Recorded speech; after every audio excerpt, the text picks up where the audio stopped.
Back to agenda. ఇక్కడ ఒక కీలక అంశాన్ని కూడా మనం మాట్లాడుకోవాల్సి ఉంటుంది. నర్రా విజయ్ గారు, మీతో మాట్లాడే ముందు జస్టిస్ జూకంటి అనిల్ కుమార్ చేసిన వ్యాఖ్యలను ఐ న్యూస్ మీ అందరి ముందు ఉంచే ప్రయత్నం చేస్తుంది.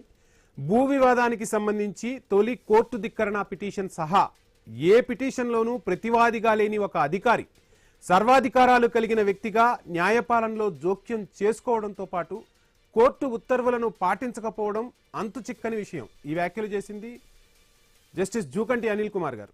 అంటే న్యాయస్థానమే ఈ వ్యాఖ్యలు చేసినట్టుగా మనం పరిగణించాల్సి ఉంటుంది. అందులోనూ హైకోర్టు చరిత్రలోనే ఇలాంటిది ఎప్పుడూ వినలేదు, కనలేదు.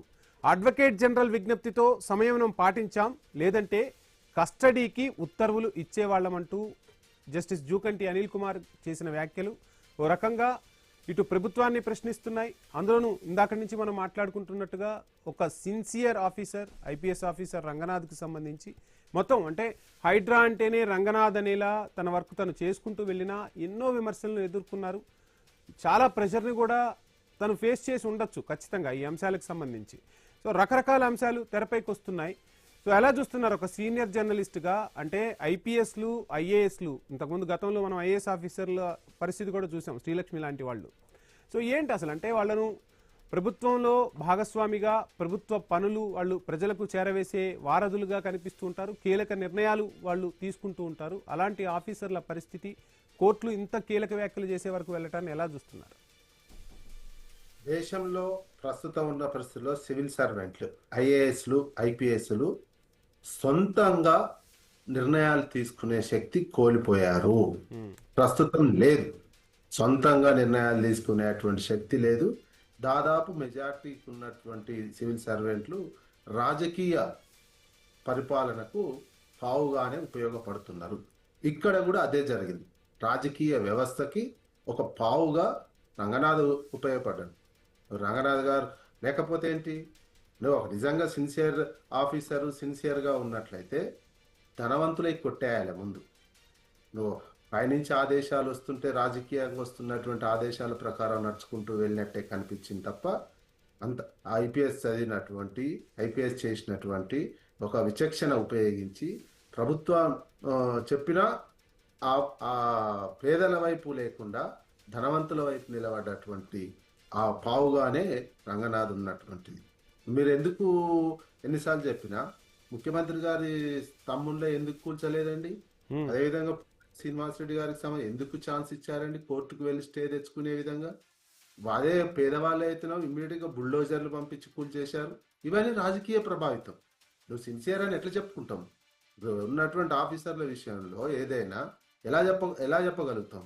మీరు పొలిటికల్ వ్యవస్థకు మీకున్న విపక్షాలు అంటున్నట్టు కావచ్చు, ఇంకే ఒక పావుగా ఏది బ్లాక్ మెయిల్ చేసి పావుగా ఉపయోగించుకున్నటువంటి హైడ్రాది, అందులో ఈయన కూడా సంస్థని ఈ ఆఫీసరు బ్లాక్ మెయిలింగ్ ఒక పావుగా ఉపయోగపడ్డారు అంతే. అనేక అంశాల విషయంలో ఆ రకంగా వివరించడానికి ఇంకో వ్యవస్థ జోక్యం చేసుకుంది. అన్ని వ్యవస్థలు ఇబ్బందికరమైనటువంటి ఇంకో వ్యవస్థ జోక్యం చేసుకుంది.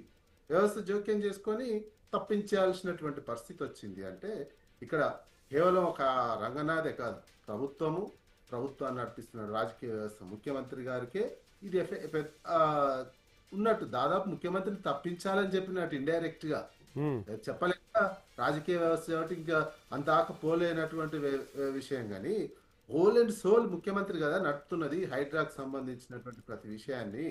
హైడ్రాకు సంబంధించినటువంటి విషయంలో ఆయన బ్రెయిన్ చైల్డ్ నేను ఏర్పాటు చేసిన ఫస్ట్ నుంచి ఒక విధ్వంసం. హైడ్రా అంటే ఏమి ఏర్పడింది సామాన్య ప్రజల్లో, కోర్టు వరకు కూడా ఏమొచ్చింది? ఇప్పుడు ఒక విధ్వంసకర సంస్థ.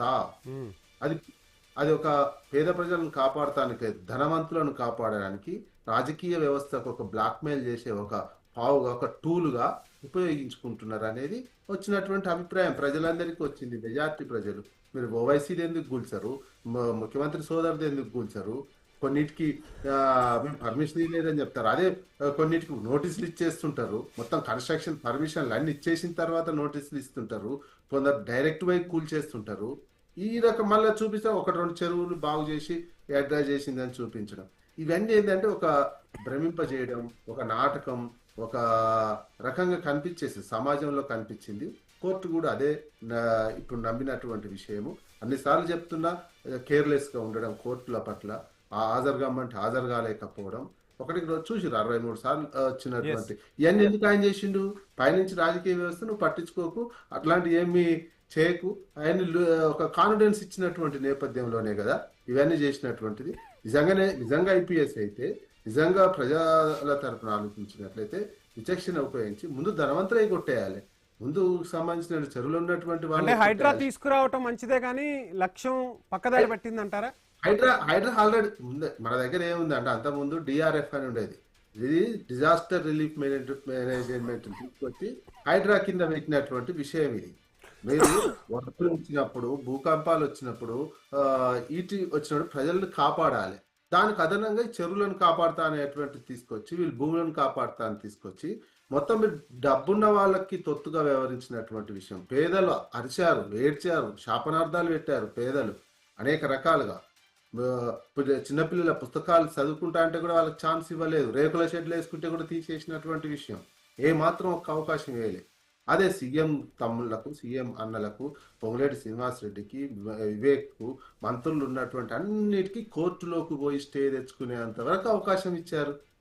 అది అక్కడనే తేలిపోయింది కదా. వాళ్ళే కూడా పడగొడితే, మీరు అన్నట్టు ఓవైసీ కూడా పడగొడితే ఒక నమ్మకం ఉండేది. అప్పుడు కోర్టు చేసిన సమాజంలో, ప్రజల్లో ఒక గట్టి నమ్మకం ఏర్పడేటువంటి అవకాశం ఉండేది. ఆ ఛాన్స్ మిస్ చేసుకున్నటువంటి దాన్ని కొంతమంది కోసం ఈ పవర్ వీక్ ఇక్కడనే కాదు, ఐఏఎస్ ఇప్పుడు ఢిల్లీ నుంచి, కేంద్ర ప్రభుత్వం దగ్గర నుంచి రాష్ట్ర ప్రభుత్వం ఎక్కడ చూసినా కలెక్టర్ల కానించి ఈ రకమైనటువంటి మైండ్ సెట్ తోటే సివిల్ సర్వీసెస్లు కొత్తగా వచ్చే వాళ్ళు కూడా ఈ రకమైన మైండ్ సెట్ తోటి జాయిన్ అయిపోతున్నటువంటిది ఉంది. ఇంకొంచెం సీనియర్లు కాబట్టి, ఇవన్నీ చూసినటువంటి వాళ్ళు కాబట్టి పూర్తిగా ముఖ్యమంత్రి మనసులో ఎట్లుంటే దానికి అనుగుణంగా వ్యవహరించాలి అనే కాన్సెప్ట్ మైండ్ సెట్ తో డెవలప్ అయ్యి ఈ పరిపాలన సాగిస్తున్నారు.